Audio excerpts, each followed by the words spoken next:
দেখো, আজকে আমাদের টপিক হইতেছে মডার্ন ড্রামার ২ নম্বর গল্প যেটা পড়বো, ওয়েটিং ফর গোডট। এখানে দেখো, ওয়েটিং ফর গোডট, আমাদের এই শিরোনামটা একটু আগে আমরা ভালো করে বুঝে নেই, তাহলে আমরা পুরো গল্পের ভিতরে চলে যাব। এখানে গডট, এখানে ও এবং টি বাদ দাও, তাহলে হয় গড। অর্থাৎ এখানে আমরা গডট দ্বারা এখানে আধ্যাত্মিক কাউকে বুঝবো। অর্থাৎ এখানে কারোর জন্য অপেক্ষা করা। এখন কে কে অপেক্ষা করে সেটা তো আমরা গল্পের ভিতরে গেলেই বুঝতে পারবো যে অপেক্ষা করা। এখানে অপেক্ষাটা মূল হইতেছে যে ছেলে মেয়ে এটার জন্য না। এখানে অপেক্ষা করাটা কিসের জন্য হবে? আধ্যাত্মিক কোনো ব্যক্তি, ব্যক্তি হতে পারে বা ঈশ্বর হতে পারে। অর্থাৎ যে এসে কি করবে, তাদের দুঃখ দুর্দশাটাকে দূর করে দিবে। তাহলে এখানে অপেক্ষা করা কিরকম অপেক্ষা? দিনের পর দিন অপেক্ষা করা। এই যে দিনের পর দিন অপেক্ষা করা, শুধু তার একটা কথাই বলে যে আমরা গড আসবে, আমাদেরকে রক্ষা করবে। তাহলে এই যে অপেক্ষা করা, জীবনের কোনো মানে আছে এখানে? জীবনের কোনো অর্থ আছে? না। যদি না থাকে সেটাকে বলা হয় অ্যাবসুরডামা, যেখানে কি নাই, জীবনের কোনো অর্থ নাই। সেটাকে কি বলে? Absurd drama. আমি যদি বলি যে গডট এজ এ তোমার লনলিনেস বা এলিনেশন, অথবা এখানে অ্যাবসুড ড্রামা, উত্তর কি হবে? এখন এলিয়েনেশন অ্যাবসার্ড হচ্ছে কি? ড্রামা। লনলিনেস, একাকিত্ব। এখন এখানে যে ক্যারেক্টার, তারা একাকিত্ব ভাবেই থাকে, জীবনের কোনো মানে থাকে না, এটা আমরা ধরতে পারি। অ্যাবসুড ড্রামাও ধরতে পারি, জীবনের কোনো অর্থ নেই। আবার একটা জন কি বললাম? এলিয়েনেশন। তারা কি থেকে বিচ্ছিন্ন? সমাজ থেকে বিচ্ছিন্ন, পরিবার থেকে বিচ্ছিন্ন, জাতি থেকে বিচ্ছিন্ন। কারণ তারা একজনের জন্যই অপেক্ষা করে। তাহলে এখানে কি বিচ্ছিন্নতা তৈরি হয়? এলিনেশন মানে হচ্ছে বিচ্ছিন্ন। এখন তোমরা খুব গল্প পড়ার সময় এলিনেশন দিয়ে যদি কোনো প্রশ্ন আসে, তোমরা শুধু একটু খেয়াল রাখবা যে যে ক্যারেক্টার দিয়ে প্রশ্নটা আসলো সে কোন কোন পরিস্থিতি থেকে বিচ্ছিন্ন হয়ে আছে, এটুকু ধরতে পারলেই হবে। আচ্ছা, তাইলে আমরা শুরু করি। ওয়েটিং ফর গডট লেখক হইতেছে কে? Samuel Beckett. জন্ম 1906 সালে এবং মৃত্যু কত সালে? 1989 সালে 22 ডিসেম্বর। জন্ম, মৃত্যু, এই দুইটা অবশ্যই বোর্ডের জন্য কাজে লাগাবা। যদি পারো দিবা, যদি না পারো তাহলে তো কিছু করার নেই, তবে দেওয়ার চেষ্টা করবা। ফুল টাইটেলটা কি? পুরো নামটা কি? পুরো নামটা দেখো। Waiting for Godot, tragic comedy in two acts. Two acts. Two act মানে কি? দুইটা অঙ্গ। তাহলে আমরা বুঝতে পারলাম এই নাটকটা কয়টা অঙ্গে বিভক্ত? দুইটা। আচ্ছা, দুইটা অঙ্গে বিভক্ত। এখানে আমরা টাইম সিটিংটা একবার দেখে নাও। টাইম সিটিংটা তোমাদের কাজে লাগবে। নাটকটা কখন লেখা হয়েছে? পোস্ট ওয়ার্ল্ড ওয়ার টু, দ্বিতীয় বিশ্বযুদ্ধের সময়। এ দেখো, অ্যাবসুড ড্রামা। তাহলে অ্যাবসুড ড্রামা আছে এখানে, যেখানে কি ক্যারেক্টার কম থাকে এবং জীবনের অর্থহীনতা তুলে ধরা হয়। অর্থাৎ জীবনের কোনো নির্দিষ্ট অর্থ নেই, সেটি হইতেছে অ্যাবসুড ড্রামা। এখন আমাদের এই নাটকের ব্যাকগ্রাউন্ডটা আমরা জেনে নেই। যেহেতু আমরা টাইম সিটিংটা জানছিলাম, টাইম সিটিংটা কখন জানো? Post World War two. তার মানে দ্বিতীয় বিশ্বযুদ্ধের পরেই, পরবর্তীতে এইটা নাটকটা লেখা হয়েছে। তাহলে দেখো, আমরা ওইভাবেই আলোচনা করি। ব্যাকগ্রাউন্ডটা এই জন্য দেখে নেই যে স্যামুয়েল বেকেটের এই ওয়েটিং ফর গডট নাটকটা লেখা হয়েছিল দ্বিতীয় বিশ্বযুদ্ধের পরের সময়ে, এক অস্থির ও অনিশ্চিত বিশ্ব প্রেক্ষাপট। অর্থাৎ যেখানে কি ছিল, দেশ ভঙ্গুর ছিল, যেখানে কি ছিল, স্বার্থ ছিল, হানাহানি ছিল, মারামারি ছিল, এগুলোই ছিল। দ্বিতীয় বিশ্বযুদ্ধের সময় তো সবকিছুই তছনছ। এই সময় ইউরোপের মানুষ যুদ্ধ, ধ্বংস ও হতাশার অভিজ্ঞতা নিয়ে বেঁচেছিল। সমাজে ছড়িয়ে পড়েছিল নিরাশা, অসহায়ত্ব এবং ভবিষ্যৎ সম্পর্কে অনিশ্চয়তা। মানুষ তার জীবনের অর্থ এবং উদ্দেশ্য নিয়ে প্রশ্ন তুলতে শুরু করে। ব্যাকেট এই নাটকটা লেখে ফ্রান্সে 1948 সালে।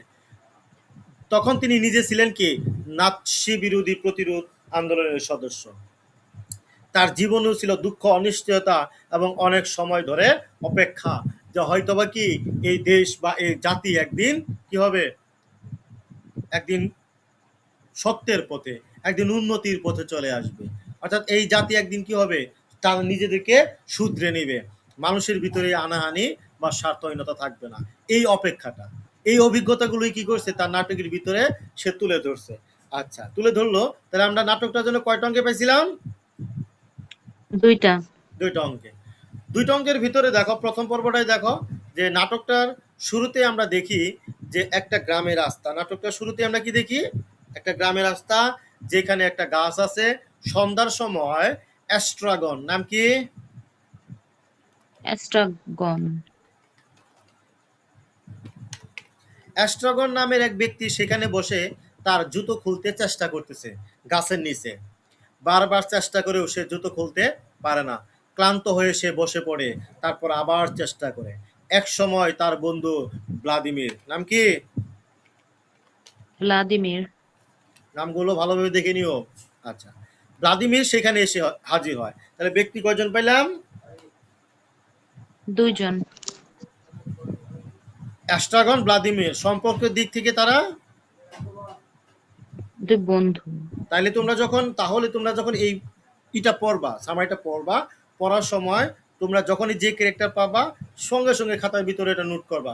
এই নোটটা করলে পরীক্ষার আগে বা ইন কোর্সের সময় তোমাদের যে কতটা কাজে লাগবে এটা ধারণার বাইরে। সে অ্যাস্ট্রাগনকে দেখে, ভ্লাদিমির যখন অ্যাস্ট্রাগনকে গাছের নিচে দেখে, তখন সে খুশি হয়। তারা দুজন একে অপরকে মিস করতেছিল, ভাবছিল হয়তো তাদের কখনো আর দেখা হবে না। ভ্লাদিমির অ্যাস্ট্রাগনকে বলে সে মনে করে জীবনের খুব কঠিন এবং সে জীবনের বিষয়ে হার মানতে চেয়েছিল। অ্যাস্ট্রাগন তার পা থেকে জুতো খুলতে চেষ্টা করে। ভ্লাদিমির তাকে সাহায্য করার কথা বলে, তবে অ্যাস্ট্রাগন অনেক সময় অসহায়, দুঃখজনক এবং বিরক্ত থাকে। তারা একসঙ্গে জীবনের কঠিন সময়ের কথা আলোচনা করে। ভ্লাদিমির অ্যাস্ট্রাগনকে কিছুদিন আগের ঘটনাগুলো মনে করায়, যেটা অ্যাস্ট্রাগন ভুলে যায়। তাহলে এখানে ভুলে যাওয়ার ব্যক্তিটাকে, এস্ট্রাগন। মানে অ্যাস্ট্রাগন তার মনে থাকে না। আজকে গতকাল কি হয়েছে সেটা তার মনে থাকবে না। এটা সবসময় মনে করানোর চেষ্টা করে কে? ভ্লাদিমির। তারা দুজনের কথোপকথনে জীবনের অর্থহীনতা, দুঃখ, হতাশা, আশা এগুলোর মিশ্রণ পাওয়া যায়। ভ্লাদিমির অ্যাস্ট্রাগনকে বাইবেলের 2 চোরের গল্প বলে, যাদের যিশুর সাথে ক্রুশে টাঙ্গানো হয়েছিল। কি করা হয়েছিল? যিশুকে ক্রুশবিদ্ধ করা হয়েছিল না? জি। আচ্ছা, সেইখানে সেই কথাটা উল্লেখ করা হয়। এক চোর মৃত্যুর পর স্বর্গে যায়, আর অপর চোর নরকগামী হয়। তারা এই গল্প নিয়ে বিতর্ক করে, কিন্তু অ্যাস্ট্রাগন এই গল্পটা ঠিকমতো শোনে না। তারা প্রায়ই হাসে, বিরক্ত হয়, আবার কিছুক্ষণ পর আবার একসাথে সময় কাটায়। অ্যাস্ট্রাগন কখনো নিজেকে কবি বলেও পরিচয় দেয়, যদিও এখন সে কি সেরাফাটা জামা পরে। অর্থাৎ তাদের কথাই হইতেছে কিভাবে সময়টা কাটাবে, কিসের জন্য সময় কাটাবে। ওই যে তারা বলছিল যে কি তাদের জন্য গড আসবে। তারা একসাথে বসে ভাবতে থাকে তারা কার জন্য অপেক্ষা করছে। তারা বলছে তারা গড় নামের এক ব্যক্তির জন্য অপেক্ষা করছে। তাহলে এই গড়টা কে? কোনো ব্যক্তি না আধ্যাত্মিক? আমরা কোনো বলতে পারি যে এটা ধার্মিকতা, ধার্মিক দিক থেকে আধ্যাত্মিক কোনো ব্যক্তি হতে পারে যে তাদের জন্য আসবে। কিন্তু তারা জানে না এই গড় কখনো আসবে কিনা, অথবা কিভাবে আসবে। অ্যাস্ট্রাগন ও ভ্লাদিমির নিজেদের মধ্যে তর্ক করে, কখনো আশাবাদী, কখনো হতাশ। তারা ভাবছে যদি গড় না আসে তাহলে কি হবে। তবে তারা সিদ্ধান্ত নেয় তাদের এই অপেক্ষা তারা দিনের পর দিন চালিয়ে যাবে যতদিন না গড় আসে। অ্যাস্ট্রাগন গাছ থেকে ফাঁস নেওয়ার কথা বলে, তার মানে হইতেছে এখানে তারা কিভাবে সময়টা কাটাবে। এখন এই সময় কাটানোর জন্যই অ্যাস্ট্রাগন ভ্লাদিমিরকে বলে চলো আমরা কি করি, ফাঁস নেই। তার মানে তারা সময়টাকে কি করতে চাচ্ছে, সময়টাকে শেষ করতে চাচ্ছে, যে সময়টা যেন দ্রুত ফুরিয়ে যায়, গড়ো যেন তাড়াতাড়ি আসে। তাহলে এটা আমরা কি বলতে পারি এখানে? কমেডি, কমেডি যুক্ত বলতে পারি না? বলো, এই লাইনটার ভিতরে কি কমেডি আছে? তাকিয়া, সাবরিনা, এই কথা শোনা যায় না? জি হ্যাঁ, আছি আছি হ্যাঁ ভাইয়া। ভাইয়া, কমেডি আছে। আইরনি, আইরনি আছে? উম, আইরনি কোথায়? আমরা আইরনি জানি যে কি যেন, যে চরিত্রের চাইতে পাঠকই বেশি জানে। এখানে অ্যাস্ট্রাগন ফার্স্ট নেওয়ার কথা বলতেছে, তারা সময়টাকে নষ্ট করতে যাচ্ছে। কিন্তু পাঠক তো জানে যে কি তারা ফার্স্ট নিলে মারা যাবে। তারা কি গড়ের জন্য আর দেখা করতে পারবে গড়ের সাথে? জি জি না। এটাই আইরনি। আচ্ছা, তাহলে অ্যাস্ট্রাগন গাছ থেকে ফার্স্ট নেওয়ার কথা বলে যেন তারা ফার্স্ট নিয়ে আত্মহত্যা করতে পারে। ভ্লাদিমির প্রথমে এটা পছন্দ করে, কিন্তু তারা পরে চিন্তা করে যদি একজন মারা যায় তাহলে অন্যজন একা হয়ে পড়বে। তাই তারা ফার্স্ট নেওয়ার সিদ্ধান্ত বাতিল করে দেয়। তারা ভাবছে জীবনটা কতটা কঠিন ও অর্থহীন। তারা পরস্পরের প্রতি নির্ভরশীল, একে অপরকে ছেড়ে দেওয়ার কথাও চিন্তা করে। অ্যাস্ট্রাগন মাঝে মাঝে ঘুমিয়ে পড়ে, ভ্লাদিমির তাকে আবার জাগিয়ে রাখে। তাদের কথাবার্তায় দুঃখ, একাকিত্ব, আশা আশা আশা, তারপরে হতাশা এগুলো চলে আসে। অ্যাস্ট্রাগন অনেক সময় হতাশা প্রকাশ করে, আবার ভ্লাদিমির তখন তাকে বোঝানোর চেষ্টাও করে। অ্যাস্ট্রাগন জিজ্ঞাসা করে তাদের কি সত্যি এখানে থাকার কোনো অধিকার আছে। ভ্লাদিমির বলে তাদের মানবিক অধিকার অনেক আগেই শেষ হয়ে গেছে, তারা একে অপরের উপর নির্ভরশীল, এজন্য একসাথে আছে। তারা গাছের নিচে বসে অপেক্ষা করে। হঠাৎ অ্যাস্ট্রাগন একটা শব্দ শুনতে পায়, কিন্তু সত্যি বলতে কিছুই শুনতে পায় না। হঠাৎ শুনতে পায় শব্দটা, এখন শব্দটা গাছের নিচে হতেই পারে, কিন্তু কিসের শব্দ সে কিছুই এরকম আন্দাজ করতে পারে না। ভ্লাদিমির ভেবে নেয় সেটা হয়তো গোডোর আগমনের সংকেত। তবে অ্যাস্ট্রাগন মনে করে এটা শুধু বাতাসের শব্দ। অ্যাস্ট্রাগন ক্ষুধার্ত, ভ্লাদিমির তাকে গাজর খেতে দেয়। তবে গাজর শেষ হয়ে গেলে সে একটা শশাও দেয়। অ্যাস্ট্রাগন গাজর খেতে খেতে তার আগের কথাগুলো ভুলে যায়, আবার নতুন করে আলোচনা শুরু করে। তাহলে অ্যাস্ট্রাগনের কাজই হইতেছে কি? ভুলে যাওয়া, আর ভ্লাদিমির মনে করিয়ে দেয়। মনে করিয়ে দেয়।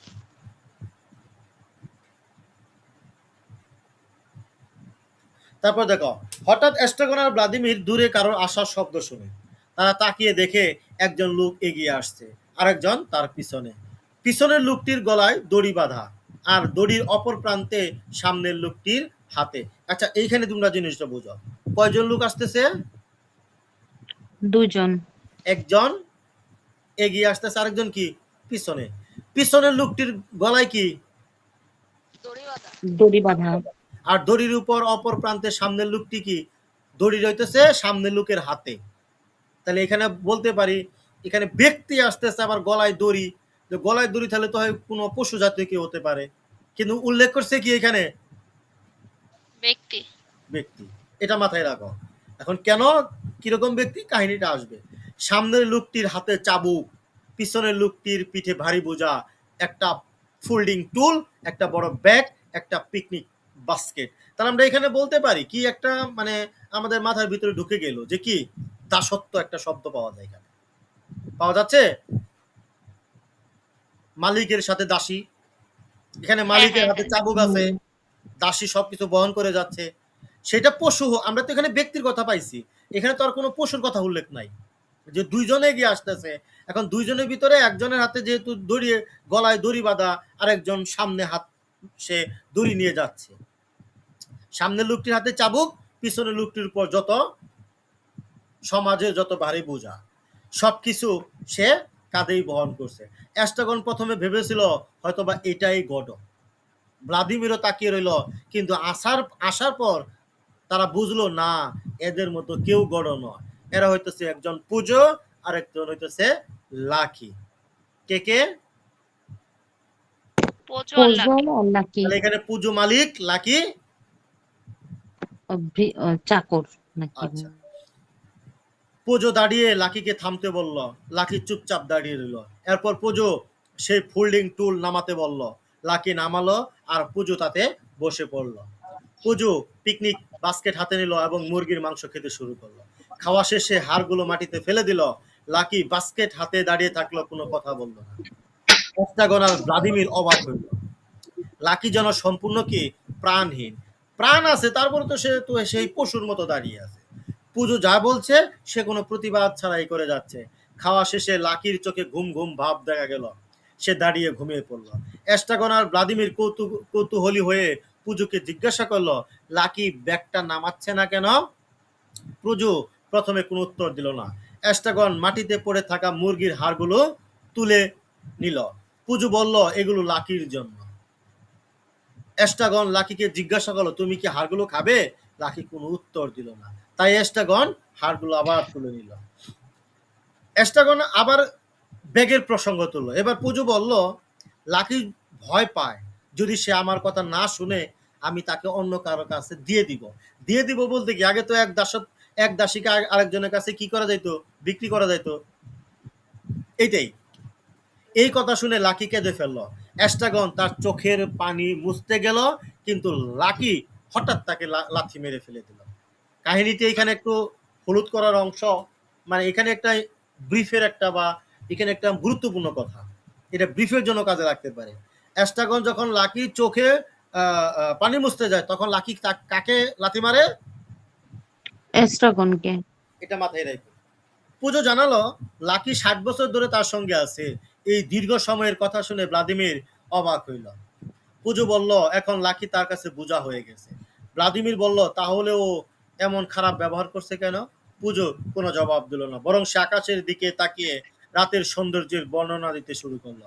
সে বলল তারকারা ঝিলমিল করছে, চাঁদের আলো চারিদিকে ছড়িয়ে আছে।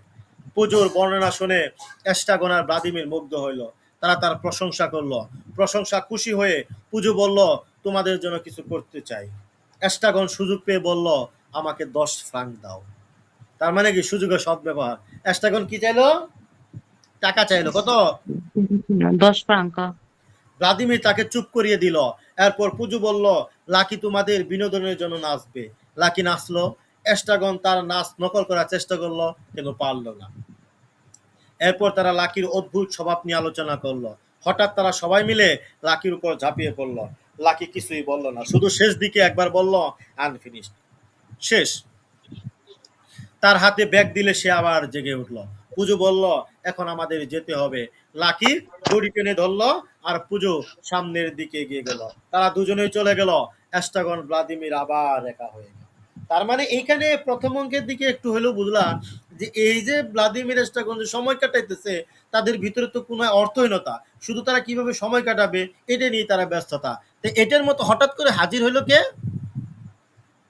লাকি আর পুজো। হ্যাঁ, পুজো লাকি। তারা এসে তারা তাদের সময়টাকে আরেকটু আনন্দ দিল, মুহূর্তটা কাটাইলো। হঠাৎ করে যখন আবার তারাও চলে গেল তখন আবার সেই অ্যাস্ট্রাগন ভ্লাদিমির আবার একা হয়ে গেল। কারণ কারণ তাদের তাদের কাজ কি ছিল বলো? একা হয়ে যাওয়ার কারণ তারা কার জন্য অপেক্ষা করতেছে? গোডোর জন্য ওয়েট গোডোর জন্য করতেছিল।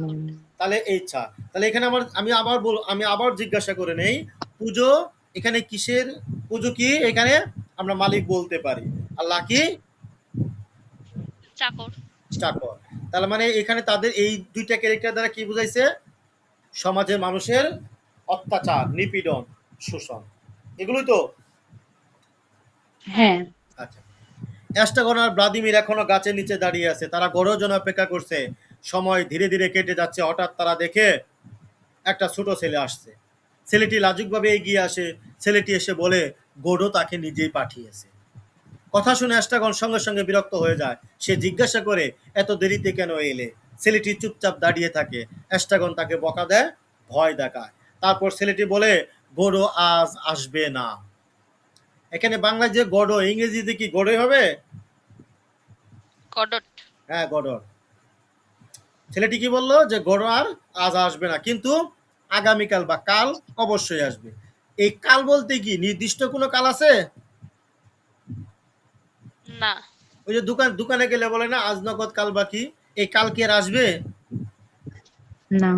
তো এরকম ছেলেটি বললো যে গড় আজ আসবে না, আগামীকাল আসবে। ভ্লাদিমির মনোযোগ দিয়ে সেটা শুনে অ্যাস্ট্রাগন কিছুটা হতাশ হয়। ভ্লাদিমির ছেলেটিকে বলে তুমি ফিরে গিয়ে গডোকে জানিও আমরা এখানে তার জন্য অপেক্ষা করছি। অ্যাস্ট্রাগনও একই কথা বলে। ছেলেটি মাথা নেড়ে রাজি হয়। তারপর ছেলেটি ধীরে ধীরে চলে যায়। ছেলেটি চলে যাওয়ার পর অ্যাস্ট্রাগন আর ভ্লাদিমির নিজেদের মধ্যে কথা বলতে থাকে। তারা পুরনো দিনের কিছু গল্প বলে, মাঝে মাঝে তারা হাসে, মাঝে মাঝে চুপ থাকে। শেষে তারা বলে চলো এখান থেকে চলে যাই। কিন্তু কিছুক্ষণ পর দেখা গেল তারা আবার সেই গাছের নিচে দাঁড়িয়ে আছে। কেউ নড়ছে না। কারণ কি? যদি তারা চলে যায়, যদি গড়ে এসে তাদেরকে না পায়, তার এই জন্য কি তারা গড়ের অপেক্ষায় সেখানেই দাঁড়িয়ে থাকে। এইখানে প্রথম অঙ্ক শেষ। আমরা দ্বিতীয় অঙ্কে চলে গেলাম। পরের দিন ঠিক একই সময় নাটকের দ্বিতীয় অঙ্ক শুরু। আগের দিনে সেই গাছটা এখনটা কিছুটা বদলে গেছে। ডালে 4-5টা পাতা গজিয়ে আছে। তার মানে আমরা এখানে বুঝলাম প্রথম অঙ্কের ডালে কোনো কি ছিল না, পাতা কিছু ছিল পাতা না। ছিল না। তাহলে এখানে আমরা দ্বিতীয় অঙ্কে এসে কি পাইলাম? গাছে কিছু পাতা গজিয়েছে। কয়টা? 4-5টা। তাহলে আবহাওয়া পরিবেশও ভিন্ন। গাছটা যেন একটু জীবন্ত হয়ে উঠেছে। প্রথম মঞ্চে আসে ভ্লাদিমির। দ্বিতীয় অঙ্কে প্রথমেই ভ্লাদিমির আসে। সে ধীর ভঙ্গিতে হেঁটে আসে। তারপর গুনগুন করে গাইতে গাইতে শুরু করে গান। গান গাওয়ার সময় তার মুখের আনন্দের ছাপ, যেন মনটা হালকা। অ্যাস্ট্রাগন তখনও কিন্তু আসেনি। সে যখন আসে দেখে ভ্লাদিমির একা একা বসে গান গাইছে। অ্যাস্ট্রাগনের মনও হালকা অভিমান, কারণ তারা একা থাকলেই যেন ভালো থাকে, অথচ তারা সবসময় বোঝানোর চেষ্টা করে দুজন মিলে থাকলেই নাকি ভালো লাগে। এই দ্বন্দ্বের মধ্যে তারা চাপা পড়ে থাকে। তারা আবারও গোড়ের জন্য অপেক্ষা শুরু করে, কিন্তু সময় কেটে যায় ধীরে। ভ্লাদিমির হঠাৎ বলে সে প্রকৃতির মধ্যে মৃত মানুষের আওয়াজ শুনতে পাচ্ছে। প্রকৃতির মধ্যে কি মৃত মানুষের আওয়াজ মৃত পায়। মানুষের আওয়াজ কে শুনতে বললো? পায়। কার কথা এটা? ভ্লাদিমির। ভ্লাদিমির। আচ্ছা, এই আওয়াজগুলো তাকে অস্থির করে তুলছে। সে অ্যাস্ট্রাগনের কাছে কি সাহায্য চায়। তারা ঠিক করে এই অদ্ভুত নীরবতা আর অস্বস্তি ভাঙতে তারা একে অপরকে প্রশ্ন করবে। তার মানে কি, এই যে ভয়, এই যে অস্থিরতা, এটা কাটানোর জন্য তারা কি করে, একে অপরের সঙ্গে কথা বলে। যেমন ধরো হঠাৎ করে ভূত রুমের ভিতরে তোমরা দুইজন বোন আছো বা দুইজন বান্ধবী আছো, হঠাৎ করে লাইট অফ হয়ে গেছে, তোমাদের একটু ভয় ভয় লাগতেছে, তখন তোমরা হয়তো একজন অপরের সঙ্গে জোরে জোরে কথা বলতেছো বা গান গাচ্ছ। তার মানে কি, তোমাদের এই অস্থিরতাটা, ভয়টাকে কি কাটানোর জন্য। তো এই অ্যাস্ট্রাগন এবং ভ্লাদিমির তাদের এই নীরবতাটা এবং তাদের এই সময়টাকে কাটানোর জন্য একে অপরের সঙ্গে কথা বলে, একে অপরকে প্রশ্ন করে, একে অপরের সঙ্গে আলাপ চালিয়ে যায়, যাতে সময় কেটে যায়। অ্যাস্ট্রাগনের স্মৃতিশক্তি কি আমরা আগে থেকেই জানি, অনেকটা দুর্বল। সে নিজের অতীতের অনেক কিছুই ভুলে গেছে, গতকালের ঘটনাও তার আর মনে নেই। এমনকি সে নিজের জুতোটাকেও চিনতে পারছে না। গতকাল যে গলায় ফাঁস দিয়ে, মানে গতকাল গলায় ফাঁস নিয়ে যে খেলার ঘটনাটা সে বলেছিল যে চলো ফাঁস নিয়ে ঝুলে যাই, সেটাও সে ভুলে গেছে। লাকি আর পুজো যে তাদের সাথে দেখা হয়েছিল, সেটাও সে ভুলে গেছে। কে ভুলে গেছে? অ্যাস্ট্রাগন। আচ্ছা, অ্যাস্ট্রাগন জুতো পরে দেখে এবার তার ঠিক মতো ফিট হয়েছে। এই ছোট সুখে সে খুশি হয়। আর গাছে কয়েকটা পাতা দেখে ভাবে হয়তো বসন্ত এসে গেছে। ভ্লাদিমির লক্ষ্য করে গতকাল লাকি অ্যাস্ট্রাগনের পায়ে লাথি মেরেছিল। মারছিল লাকি? হ্যাঁ। সেই জায়গাটা, যে জায়গায় লাথি মারছিল, সেই জায়গাটা এখনো রক্তাক্ত। এই ক্ষতটা যেন গত দিনের স্মৃতিটাকে টিকিয়ে রেখেছে।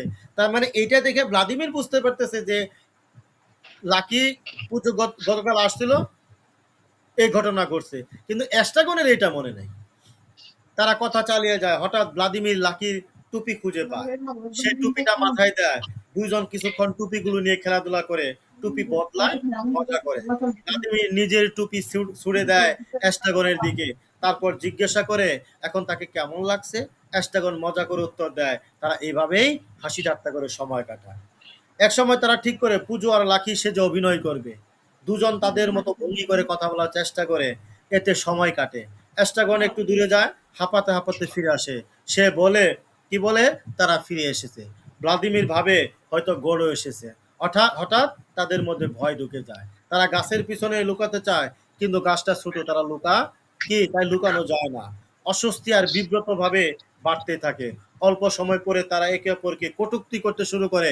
কথা কাটাকাটি হয়, কিন্তু বেশিক্ষণ এই মনোমালিন্য টিকে থাকে না। অবশেষে তারা আবার কোলাকুলি করে সম্পর্ক ঠিক করে নেয়। তাদের অপেক্ষা আবারও শুরু হয়। গাছের নিচে সময় যেন ধীরে ধীরে জমতেই থাকে। বড় জন্য অপেক্ষার মধ্যে হঠাৎ দূর থেকে দুইটা পরিচিত ছায়া দেখা যায়। আবার দ্বিতীয় অঙ্কে আবার কি হইলো, আবার দুইটা জন পরিচিত লাকি আসছে। ছায়া। পরিচিত ছায়া যেহেতু, সেই তারা হলো কি পুজো এবং লাকি। আগের দিন যেমন এসেছিলেন, ঠিক সেরকম ভাবে এবারও তারা আসে। তবে এবার কিছুটা পরিবর্তন আছে।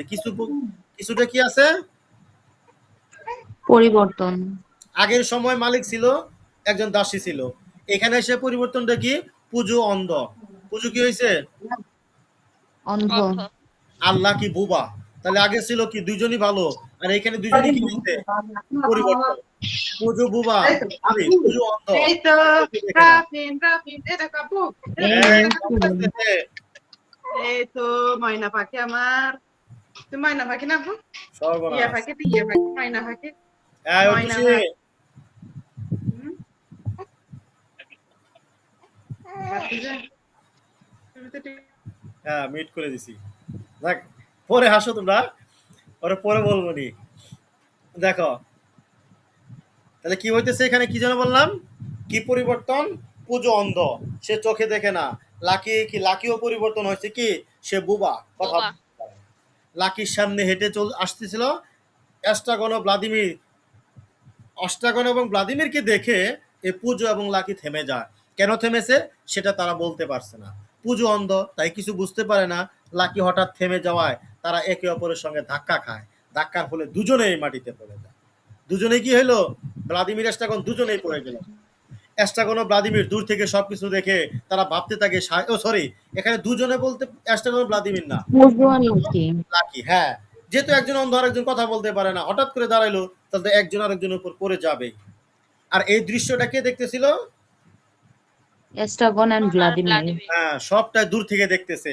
তারা ভাবতে থাকে সাহায্য করবে কিনা। কিছুক্ষণ দ্বিধাদ্বন্দ্ব চলে নিজেদের মধ্যে। ভ্লাদিমির তখন এস্ট্রাগনকে প্রশ্ন করে, আমরা কি একমাত্র লোক যারা এখানে এভাবে অপেক্ষা করে সময় কাটাচ্ছি?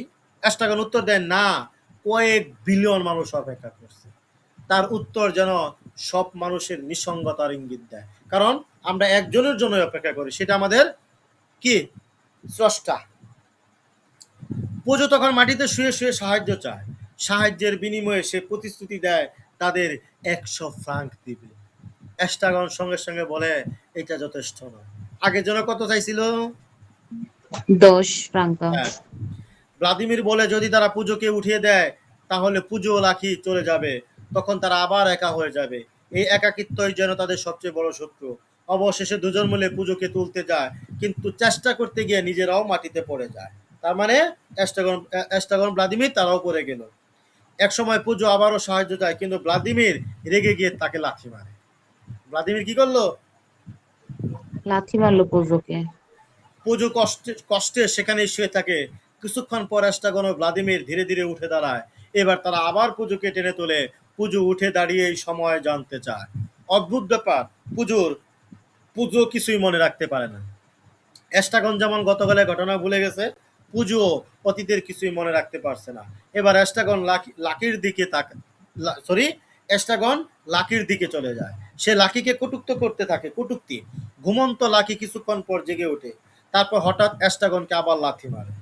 এস্ট্রাগন কষ্ট পায়, সে নিজের জুতো খুলে ফেলে মাটিতে বসে পড়ে। ভ্লাদিমির এদিকে পুজোকে বলে লাকিকে একটু নাচ করাতে। তার মানে আগে তো করাইছিল, মনে আছে তো? হ্যাঁ। কিন্তু এখনো সেটা দেখতে যাচ্ছে। কিন্তু পুজো জানায় লাকি এখন বুবা, সে কথা বলতে বা কিছুই প্রকাশ করতে পারবে না।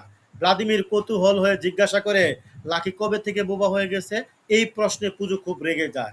সে চিৎকার করে বলে, সময়ের ব্যাপারে তাকে কিছু জিজ্ঞাসা করো না। তাহলে এখানে আমরা টাইম পাইছি? না। এই এই সময়টা কখন সেটা তো আমরা পাই নাই, কিন্তু শব্দটা তো পাইলাম, সময়ের কথাটা। হ্যাঁ, পেয়েছি। এটা কিন্তু ব্রড প্রশ্নে কাজে লাগবে, এটা মাথায় রাখো। ওখানে সুন্দর সুন্দর কোটেশন দেওয়া আছে। আমি যখন নোটটা পাঠাবো দেখতে পাবো, আমি বুঝাই দিব তখন। সময় সম্পর্কে তাদের কোনো ধারণা নাই। তারপর পুজো নিজেই লাকিকে উঠিয়ে দেয়। দুজনে ধীরে ধীরে মঞ্চ থেকে সরে যায়। এস্ট্রাগন ও ভ্লাদিমির আবার আগের মতোই নিঃসঙ্গ হয়ে যায়। তারা আবারও সেই গাছের নিচেই দাঁড়িয়ে থাকে। তারা কি হইলো? একা হয়ে গেল গাছের নিচে বসে। দ্বিতীয় দিনের অপেক্ষা প্রায় শেষের দিকে। এস্ট্রাগন ও ভ্লাদিমির ক্লান্ত হয়ে গাছের নিচে বসে আছে।